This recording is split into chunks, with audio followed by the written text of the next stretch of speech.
Great crowds had followed Jesus throughout the 3 years of his public ministry. They listened to him teach, watched him heal, and asked him to bless their children. Privately, Jesus had begun to prepare his disciples for what would soon happen during Passover in Jerusalem. Together, they shared some tender moments at the Passover meal, yet it was difficult for the disciples to understand what the Master truly meant when he broke the bread and said his body would also be broken for them, when he poured the wine and said his blood would be spilled for them. This was not the path to victory they expected their king to take.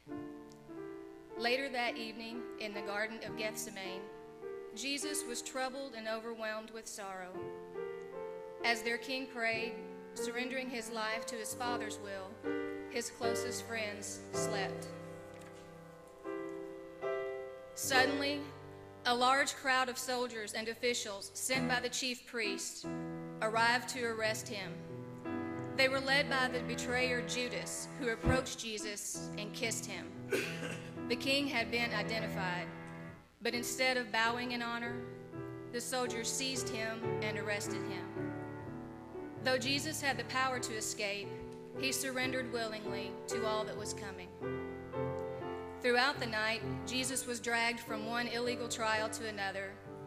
When Pilate, the Roman governor, asked him if he was the king of Jews, Jesus simply replied, "Yes, it is as you say."